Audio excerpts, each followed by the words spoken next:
और परमात्मा ने क्या बताया फिर? मालिक ने कहा ना कि आध्यात्मिक धन तुम्हारे पास बहुत है लेकिन भौतिक धन नहीं है। तो आध्यात्मिक धन के बिना भौतिक धन नहीं हो सकता। फिर हमें अभी तक भौतिक धन क्यों नहीं मिला? क्योंकि परमात्मा ने जानबूझकर हमसे उस गंदगी को दूर रखा।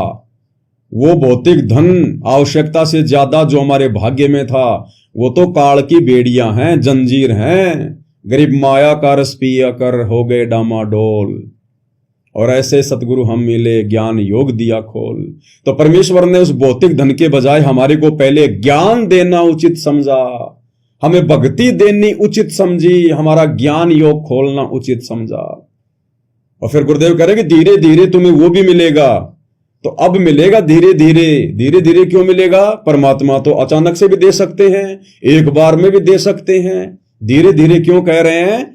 क्योंकि जैसे जैसे हम इस ज्ञान को समझते चले जाएंगे, हमारी दृढ़ता, हमारा दृढ़ विश्वास इस भक्ति पर गुरुदेव के चरणों में बढ़ता चला जाएगा, वैसे ही परमात्मा धीरे धीरे धीरे धीरे हमारे को भौतिक धन भी देगा, ताकि हम उस माया के गुण और अवगुणों से परिचित होते चले जाएं, हम उसका दुरुपयोग ना करें, अपने कर्म ना बिगाड़ें। अब ये नहीं सोचना चाहिए कि भाई मैं तो आज बहुत गरीब हूं, मेरे पास तो ऐसा कोई जुगाड़ ही नहीं है, कोई सहारा ही नहीं है, मेरे पास में धन कहां से आएगा, ना तो मेरे पास में जमीन है, ना मेरे घर में कोई कमाने वाला है, मेरे तो बच्चे भी छोटे छोटे हैं। तो भाई और बहनों, ये सोचना आप और हमारा काम नहीं है, क्योंकि हम हैं 2 कोटि के जीव, तुच्छ प्राणी। हम तो उतना ही सोच सकते हैं जितना हमारे को दिखाई देता है, जितनी छोटी हमारी सोच है। लेकिन सतगुरु तो समुद्र की तरह अथाह है, उनकी पावर अथाह, उनकी सोच अथाह, उनके कार्य करने की क्षमता अथाह।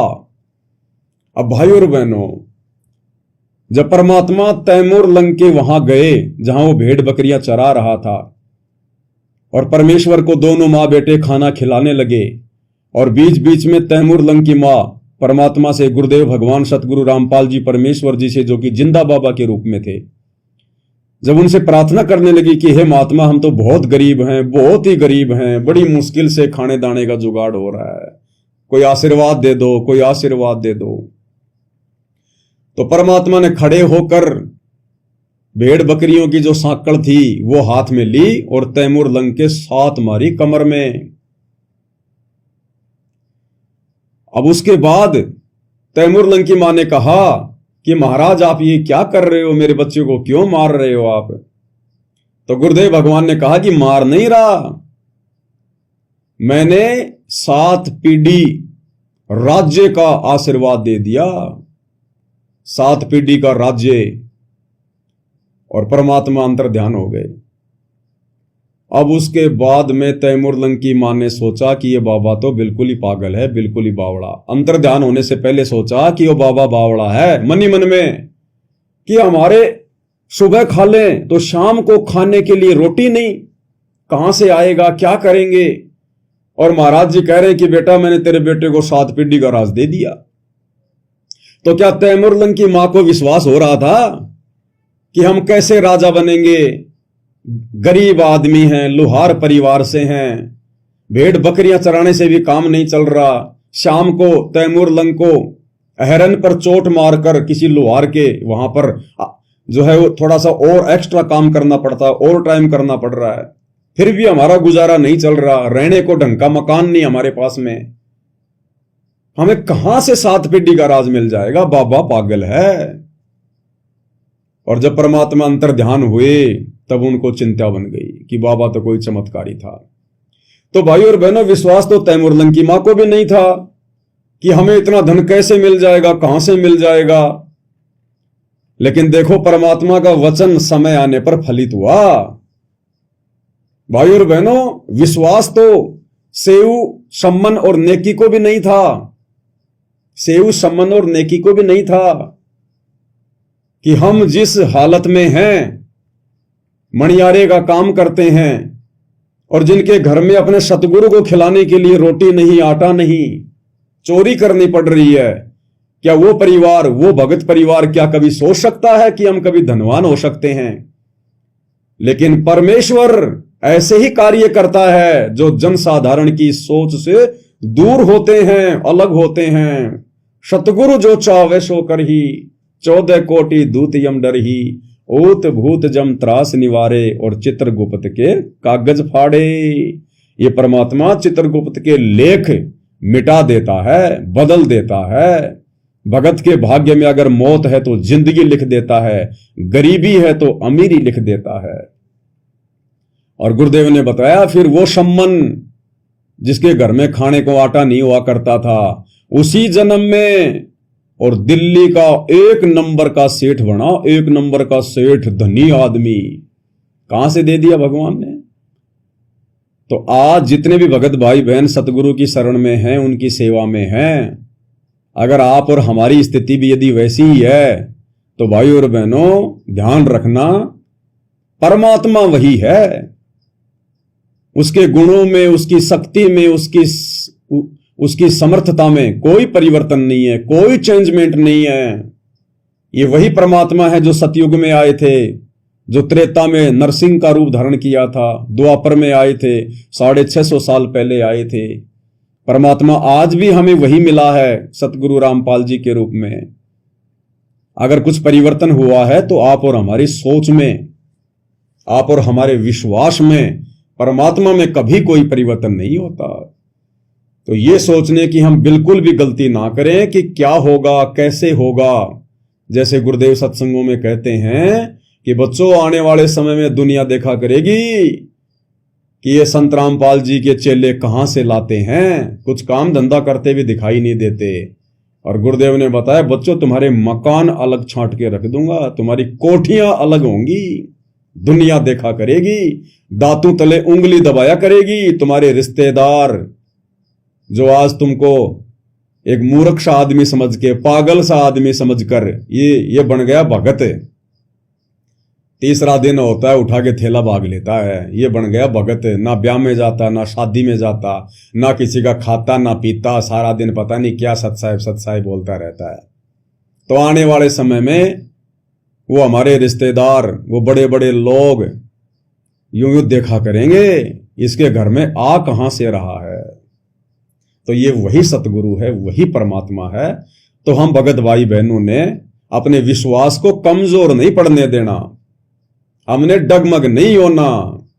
काल प्रेरणा से दुनिया चाहे कुछ भी बोले, चाहे हमारे बारे में कुछ भी बोले, चाहे हमारे गुरुदेव के बारे में कुछ भी बोले।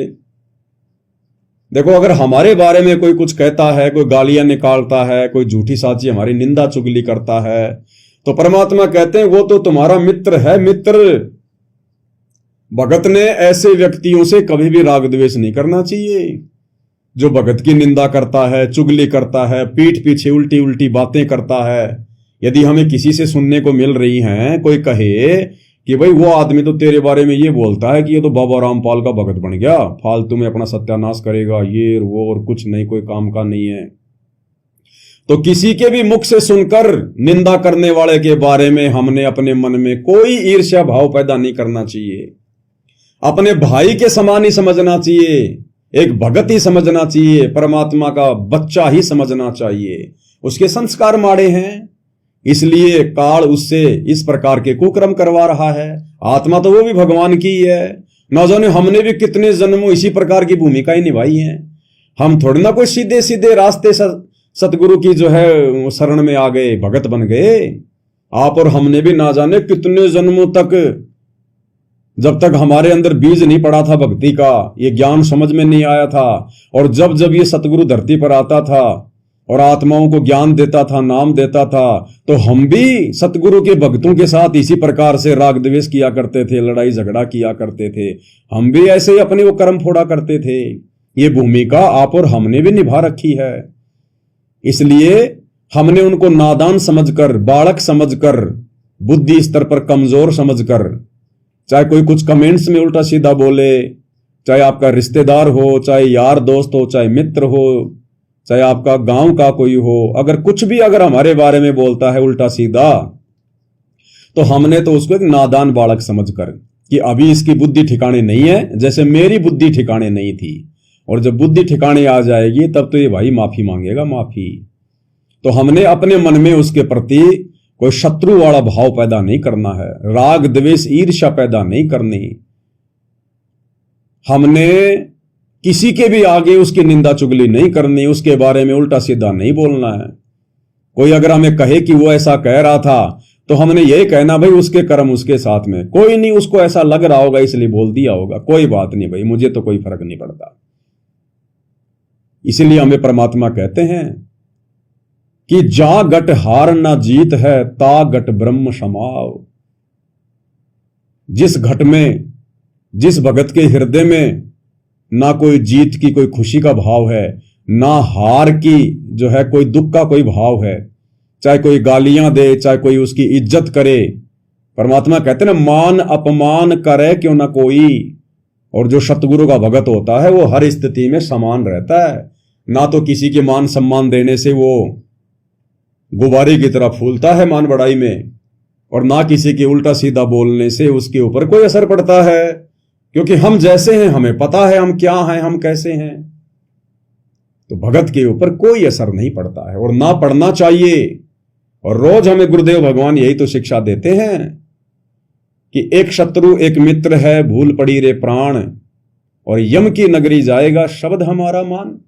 कि एक शत्रु एक मित्र है, भूल पड़ी रे प्राणी, कि हे जीवात्मा, अगर तूने किसी एक को अपना मित्र समझ लिया और एक आत्मा को यदि तूने अपना शत्रु समझ लिया, जो तेरे से मीठा मीठा बोलता है उसको तूने अपना मित्र समझ लिया, और जो तेरे प्रति जो उल्टा सीधा बोलता है उसको तूने अपना शत्रु समझ लिया, तो तेरे मेरे जगत वालों में क्या अंतर है। स्वार्थी लोग तो ऐसा ही तो करते हैं। फिर तेरे में और कुत्ते में क्या अंतर है। जब कुत्ते को कोई रोटी डालता है तो पूंछ हिलाता है, और जब कुत्ते को कोई लठ दिखाता है तो वो गुर्राता है। तो फिर हम भगतों में फिर जानवर में क्या अंतर। हमने तो दोनों के प्रति समान भाव से चलना है। और गुरुदेव की वाणियों को ध्यान रखना है कि निंदक मेरा ना मरो, बसो ना मुझसे दूर, और गांव गोरवे की गंदगी ये साफ करत हैं सूर। जो हमारी निंदा करता है, क्योंकि भगत की तो निंदा ही करेगा, क्योंकि भगत कोई ऐसा काम कोई जानबूझ के वो करेगा ही नहीं जिससे लोग उसकी निंदा करें, उसकी चुगली करें। भगत तो अपनी भक्ति करेगा, भक्ति भाव में रहेगा।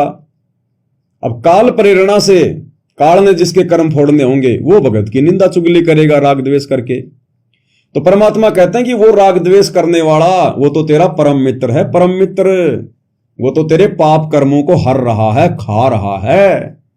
अरे बहुत अच्छा है, ऐसे ऐसे तो 1000 निंदक हो जाने चाहिए, 1000। जो जितनी ज्यादा तेरी निंदा करेगा उतने तेरे पाप कर्म ले रहा है अपने ऊपर। तो कहते हैं निंदक मेरा ना मरो और बसो ना मुझसे दूर, कि जो निंदक है ना वो आस पास ही रहना चाहिए। उसके 2 फायदे हैं। एक तो यदि हम कोई गलत रास्ते पर जा रहे हैं तो वो निंदक किसी न किसी माध्यम से हमारी चुगली करेगा और वो बात हमारे सामने आएगी।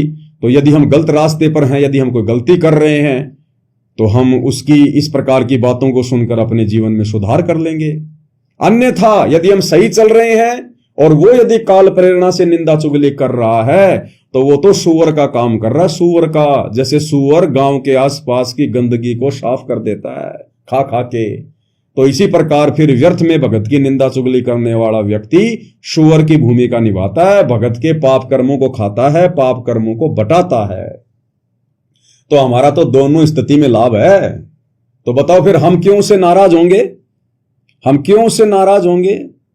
और गुरुदेव ने बताया कि नाराज वो होगा जिसको ज्ञान नहीं होगा, नाराज वो होगा जो हकीकत से परिचित नहीं होगा।